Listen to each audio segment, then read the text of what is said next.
नमस्कार, रात के 10 बजने वाले हैं। वक्त है अपना बिहार का। मैं हूं आपके साथ विभा उपाध्याय। सुपौल में निगरानी विभाग ने आय से अधिक संपत्ति के मामले में सुपौल में पदस्थापित डीएफओ सुनील कुमार शरण के आवास पर छापेमारी की है और इनके खिलाफ पटना में आय से अधिक संपत्ति मामले को लेकर 28 अप्रैल को एक केस दर्ज किया गया था, जिसके आधार पर पटना में जांच के बाद निगरानी की टीम सुपौल पहुंची और यहां सबसे पहले डीएफओ को कार्यालय से लाकर उनके आवास पर जांच की गई, जहां 1.5 लाख की नकदी, जेवरात और पटना में करोड़ों रुपए के फ्लैट्स के कागजात मिले हैं।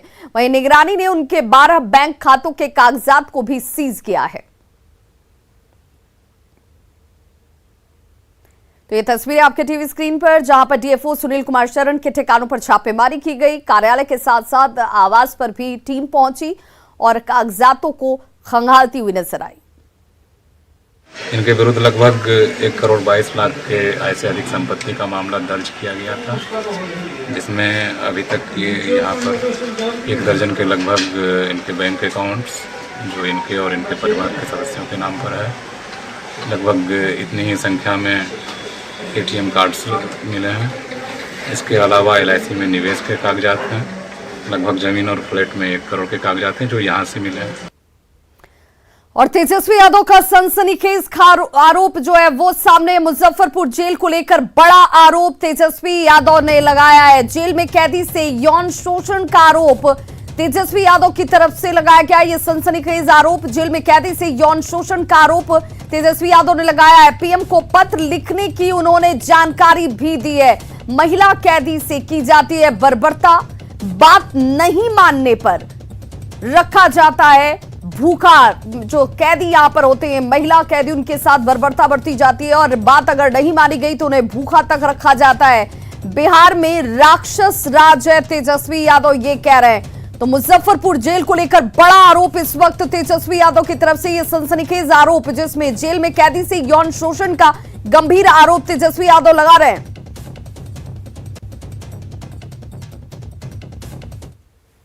आपको हम बताना चाहेंगे कि मुजफ्फरपुर जेल में जहां महिला कैदियों को रखा जाता है, एक महिला कैदी ने प्रधानमंत्री को चिट्ठी लिखी है कि शारीरिक संबंध बनाया जाता है और जो नहीं बनाती हैं महिलाएं उनको भूखा रखा जाता है। बताइए, ये राक्षस राज है। तो तेजस्वी यादव को आप सुन रहे थे। मुजफ्फरपुर के शहीद खुदीराम बोस केंद्रीय कारागार की एक महिला बंदी ने प्रधानमंत्री नरेंद्र मोदी को पत्र भेजकर जेल में यौन शोषण होने की शिकायत की है और इस मामले पर बिहार राज्य महिला आयोग ने स्वतः संज्ञान लेते हुए जेल में जाकर जांच करने और दोषी के खिलाफ सख्त कार्रवाई की बात कही है। लाउड स्पीकर को लेकर पूरे देश में देखिए इन दिनों राजनीति गर्म है। बिहार में भी लाउड स्पीकर को लेकर सियासत तेज है। लाउड स्पीकर पर सियासी शोर शराबे के बीच मुख्यमंत्री नीतीश कुमार ने यह साफ कर दिया कि फिलहाल बिहार में लाउड स्पीकर लाउड ही रहेगा।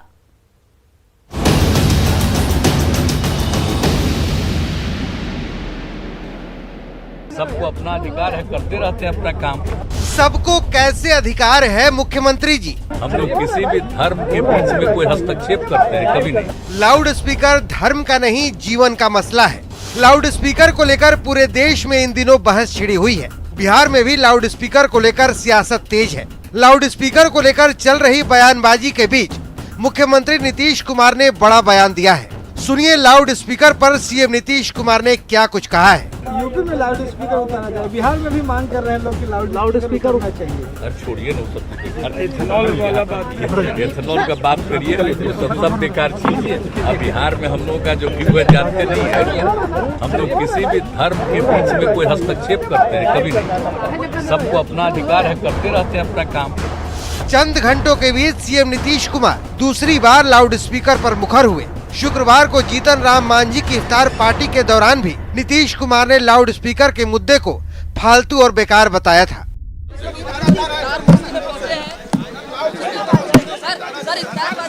सब फालतू चीज।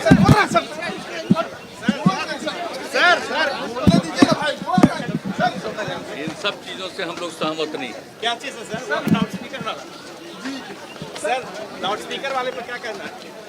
अरे फालतू चीज है, जिसको जैसे मन करता है चलता है, बेकार चीज है सर। जिस लाउड स्पीकर पर सियासत लाउड है, दरअसल वो किसी दल या सरकार का एजेंडा नहीं बल्कि सुप्रीम कोर्ट का आदेश है। 17 साल पहले सुप्रीम कोर्ट ने लाउड स्पीकर बजाने पर महत्वपूर्ण आदेश दिया था। लाउड स्पीकर पर सुप्रीम कोर्ट का साफ साफ आदेश है कि ऊंची आवाज या तेज शोरगुल सुनने के लिए मजबूर करना मौलिक अधिकारों का हनन है।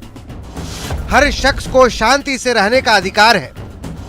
लाउड स्पीकर या तेज आवाज में अपनी बात कहना अभिव्यक्ति की आजादी के अधिकार में आता है, लेकिन यह आजादी जीवन के अधिकार से ऊपर नहीं हो सकती। कोर्ट ने साफ साफ कहा है कि किसी को भी इतना शोर करने का अधिकार नहीं है कि पड़ोसियों या दूसरे लोगों को परेशानी हो। कोई भी शख्स लाउड स्पीकर बजाते हुए अनुच्छेद 19(1)(a) के तहत मिले अधिकार का दावा नहीं कर सकता। सार्वजनिक स्थल पर लगे लाउड स्पीकर की आवाज क्षेत्र के लिए तय शोर के मानकों से ज्यादा नहीं होगी। जब भी तय मानकों का उल्लंघन हो, वहां लाउड स्पीकर और उपकरण जब्त करने के बारे में राज्य प्रावधान करे। लाउड स्पीकर के मुद्दे को भले ही सियासी चश्मे से देखा जा रहा है, लेकिन ये मसला पूरी तरह से जीवन से जुड़ा मुद्दा है। न्यूज़ 18 के लिए रवि एस नारायण की रिपोर्ट।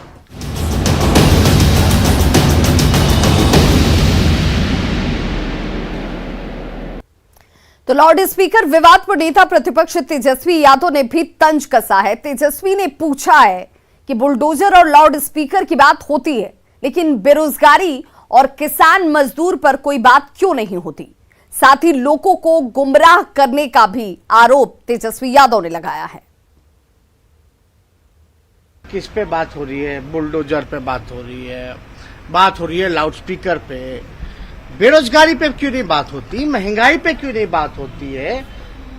तरक्की की बात क्यों नहीं होती? किसान की बात क्यों नहीं होती? मजदूर की बात क्यों नहीं होती? इस पे क्यों चर्चा होती है भाई? ये मतलब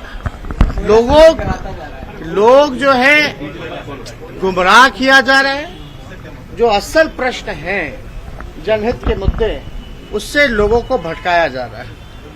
आप बताओ ना, लाउड स्पीकर का वजह यही है ना कि नींद जो है आपकी टूट जाएगी, लेकिन जिसको रोजगार नहीं मिला उसकी जिंदगी बर्बाद होगी, इस पे चर्चा नहीं होगी।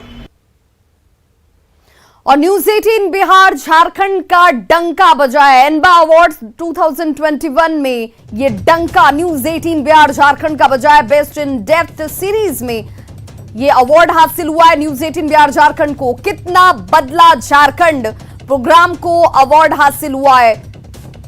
तो एनबा अवार्ड 2021 में बजा डंका, न्यूज 18 बिहार झारखंड का ये डंका बजा है। बेस्ट इन डेप्थ सीरीज में अवार्ड हासिल हुआ है। कितना बदला झारखंड प्रोग्राम जिसे ये अवार्ड हासिल हुआ है।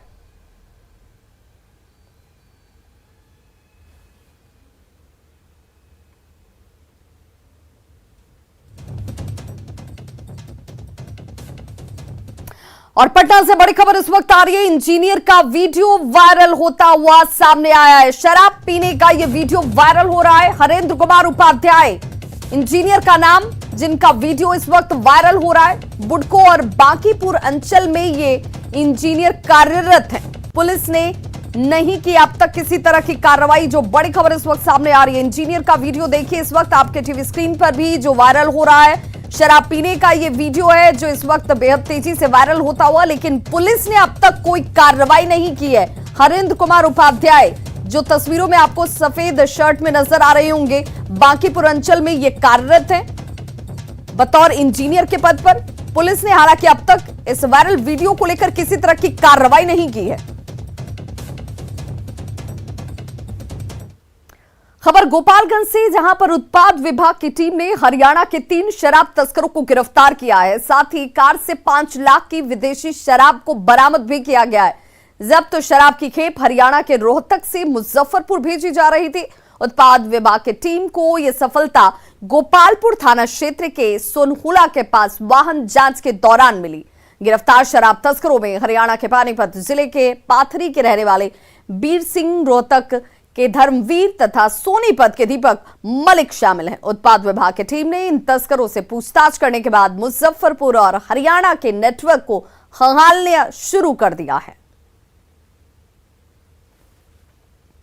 बिहार के जल संसाधन मंत्री संजय झा ने दरभंगा एयरपोर्ट के पास यात्री शेड का उद्घाटन किया। ये यात्री शेड एयरपोर्ट के बाहर NH 527B सड़क के किनारे है। संजय झा ने एयरपोर्ट के भीतरी परिसर में रनवे के चारों ओर बने 11 किलोमीटर लंबे बांध पर PCC सड़क बनाने के कार्य का शिलान्यास भी किया। यात्री शेड बनने से अब दरभंगा एयरपोर्ट के बाहर यात्री और उनके परिजनों को काफी राहत हासिल होगी। वहीं 11 किलोमीटर लंबे बांध पर PCC सड़क बनने के बाद एयरपोर्ट पर बाढ़ का खतरा कम हो जाएगा। परमानेंट टर्मिनल बिल्डिंग नहीं बनता है तब तक थोड़ी समस्या है यहाँ पर। तो जो लोग आते हैं पैसेंजर को रिसीव करने के लिए या पैसेंजर को छोड़ने के लिए, खास करके उनके लिए एक वेटिंग एरिया टाइप यहाँ हमने अपने फंड से बनवाया। आज देख रहे हैं कि यहाँ लोग आएंगे, इतनी गर्मी रहती है आजकल, तो कम से कम थोड़ा सुविधा मिल जाएगा। कोरोना की चौथी लहर की आशंका को लेकर बिहार सरकार अलर्ट है। स्वास्थ्य मंत्री मंगल पांडे ने कहा कि बिहार में स्थिति नियंत्रण में है। साथ ही उन्होंने ये भी कहा कि सभी चुनौतियों से निपटने के भी इंतजाम किए गए हैं। स्थिति नियंत्रित है और कल तक जो एक्टिव केसेस थे वो 31 था और पूरी तैयारी हम लोगों ने की हुई है। अन्य सभी जिलों में, अनुमंडलों में हम लोगों ने पूरी तैयारी कर रखी है और सभी मेडिकल कॉलेज हॉस्पिटल्स में भी बेड आरक्षित हैं, पर्याप्त दवाइयां उपलब्ध हैं, चिकित्सक हैं, मानव बल है और अतिरिक्त व्यवस्थाएं भी की जा रही हैं जो इमरजेंसी कोविड रिस्पांस पैकेज 2 के तहत भारत सरकार से राशि प्राप्त हुई है और राज्य सरकार। दिल्ली के विज्ञान भवन में आयोजित सभी राज्यों के मुख्यमंत्री और मुख्य न्यायाधीश के सम्मेलन में बिहार के सीएम नीतीश कुमार की तरफ से कानून मंत्री प्रमोद कुमार ने अपनी बातों को रखा, जिसमें बिहार में न्याय के साथ विकास के साथ काम करने की बात कही गई। वहीं सुप्रीम कोर्ट के निर्देश की दिशा में काफी काम हुआ है। बिहार के अपने माननीय मुख्यमंत्री महोदय के न्याय के साथ विकास की जो उनकी अहम मुद्दा है, इसके तहत उन्होंने honourable high court, honourable district court के जितने भी कोर्ट की आवश्यकता है उसको फुलफिल किया है। चीफ जस्टिस के सामने और मंत्री जी के सामने रखा है कि हम लोग को बिहार को और सहयोग की ज़रूरत है और त्वरित न्याय के दिशा में जो लंबित मामला है उसका एक टाइम पीरियड लगाकर, एक लिमिटेशन लगाकर और उसका निष्पादन शीघ्र अतिशीघ्र हो। आज का दिन बिहार के लिए बेहद खास है क्योंकि बिहार के विकास का एक बड़ा आयाम आज से जुड़ गया है। देश के पहली एथेनॉल फैक्ट्री की मशीनें आज से अपना काम करने लगी। एथेनॉल फैक्ट्री में कैसे बनता है एथेनॉल और ये फैक्ट्री कैसे बिहार के विकास में मील का पत्थर साबित होंगी, देखिए हमारी ये रिपोर्ट के जरिए।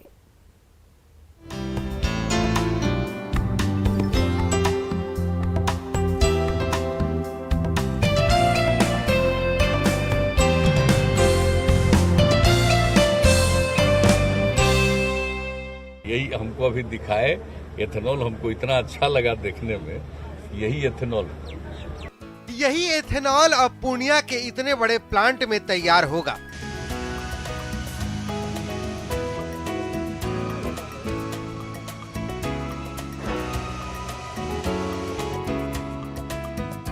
शनिवार का दिन बिहार के लिए बेहद खास रहा। केंद्र और राज्य के इथेनॉल पॉलिसी के तहत देश के पहले green field grain based ethanol plant का शुभारंभ सीएम नीतीश कुमार ने किया।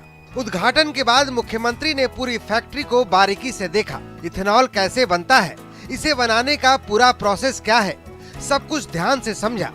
इस प्लांट से सीमांचल के लगभग 10 जिलों के किसानों को फायदा मिलेगा, रोजगार बढ़ेगा और 7 लाख लोगों का जो उत्पादन होता है उसका उनको फायदा होगा, सब तरह से होगा। तो देखिए अब शुरू हो गया है, ये बहुत खुशी की बात है। आप लोग भी आए हुए, आप लोगों को भी हम इस बात के लिए बधाई देते हैं। सब देख लिया और जरा इन सब चीजों के बारे में आप लोगों को आप ही बताइएगा। ये देश की पहली फैक्ट्री है जहां ग्रेन से इथेनॉल बनाया जाएगा। अभी कई और ऐसी फैक्ट्रियां पाइपलाइन में हैं, जो जल्द ही जमीन पर उतरने वाली हैं। 17 प्लांट है, एक आड़ा में बनकर तैयार है, 2 गोपालगंज में बनकर तैयार है और उसका भी उद्घाटन जल्दी मुख्यमंत्री जी के हाथों से करवाएंगे। और 13-14 प्लांट है जो बन रहा है। पूर्णिया में लगा इथेनॉल प्लांट पूरी तरह से ऑटोमेटिक है। स्टोरेज से लेकर पिसाई और फर्मेंटेशन के बाद इथेनॉल बनाने का पूरा प्रोसेस आधुनिक और खास है। आपको बताते हैं कि इथेनॉल आखिर कैसे बनेगा चावल और मक्के से। सबसे पहले आपको बताएं कि तमाम किसानों से जो चावल और मक्का लिया जाएगा वो स्टोरेज रूम आप देख रहे हैं।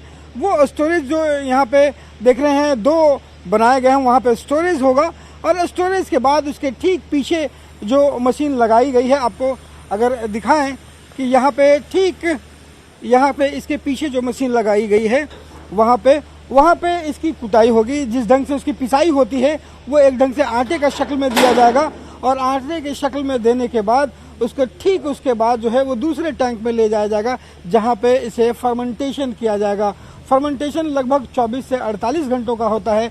वो फर्मेंटेशन करने के बाद वहाँ से पाइप के द्वारा जो है वो तमाम जो अनाज जो है जो पेस्ट के रूप में है वो इस टैंक में लाया जाएगा और इस टैंक में लाने के बाद यहाँ से वेपर जो है वो यहाँ पे दिया जाएगा और यहाँ पे फर्मेंटेशन जो है यहाँ पे निर्माण जो है अल्कोहल का होना शुरू होगा। हालांकि पूरी तरह से इथेनॉल नहीं बनता है, लेकिन उसके बाद अल्कोहल जब तैयार होता है तो उसके बाद फिर दूसरे स्टीम बॉयलर में जाता है और यहाँ पे इथेनॉल का निर्माण होता है और इसे पाइप के जरिए जो है इथेनॉल बाहर निकाल लिया जाता है।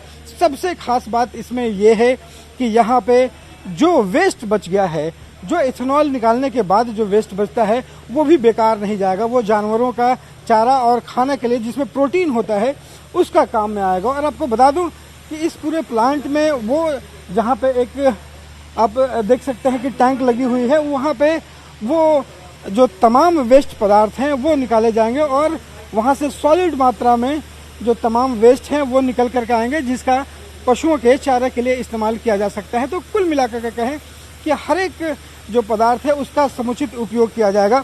जाहिर तौर पर ये इथेनॉल फैक्ट्री बिहार के विकास में मील का पत्थर साबित होगी, क्योंकि लोगों को रोजगार मिलेगा, लाखों किसानों को फसल का उचित दाम मिलेगा, साथ ही वेस्ट मटेरियल जानवरों के चारा और पशुपालन के लिए उपयोगी होगा। पूर्णिया से न्यूज़ 18 के लिए रवि एस नारायण की रिपोर्ट।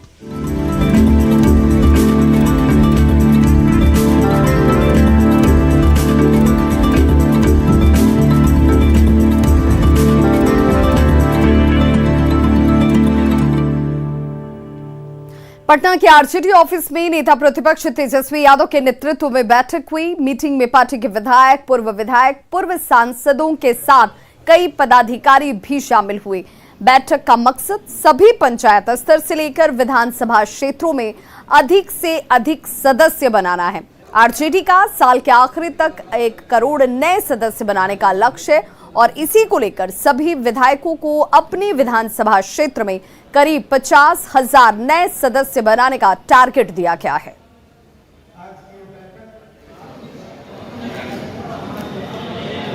लोग जो है इस काम में लगाए हुए लोग काम कर रहे हैं, लेकिन जहां तक नोटिस की बात है कौन खबर क्या दिखाता ये तो व्यक्तिगत है। अब आप आया होगा तो जवाब दीजिए। नोटिस अच्छा एक बात बता, नोटिस से घबराना क्या है? जो गलत करेगा वो ना घबराएगा भाई। हाजीपुर जेल में एक जिंदा कारतूस की बरामदगी के बाद पुलिस सख्ते में है। कारतूस रखने के आरोप में 5 लोगों पर हाजीपुर सदर थाने में जेल प्रशासन की ओर से एफआईआर दर्ज कराया गया है। जेल में बने शौचालय के पास जमीन के अंदर में एक जिंदा कारतूस को ब्लू कलर के कपड़े में लपेटकर प्लास्टिक के थैले में छिपाकर रखा गया था। कारतूस की बरामदगी के बाद जेल प्रशासन ने मेटल डिटेक्टर से जेल की पूरी जांच करवाई है। हालांकि इस जांच के दौरान कुछ और बरामद नहीं किया गया। मोतिहारी में एक युवक का हाथ में पिस्टल से फायरिंग करने का वीडियो वायरल हो रहा है। वीडियो घोड़ासहन थाने के बसवरिया निवासी रुपेश कुमार का बताया जा रहा है। और देखिए ये वो तस्वीर बताया जाता है कि युवक शेखी बघारने को लेकर खुद की वीडियो वायरल करता नजर आया। साथ ही युवक शराब के अवैध कारोबार से भी जुड़ा हुआ है। वीडियो वायरल होने के बाद पुलिस अब आरोपी की तलाश में जुट गई है।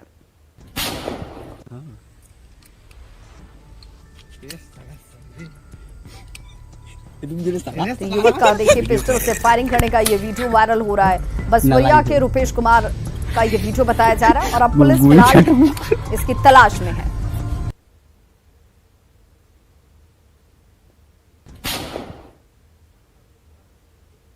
तो खबरों का सिलसिला लगातार जारी है। आप देखते रहिए न्यूज़ 18 बिहार झारखंड।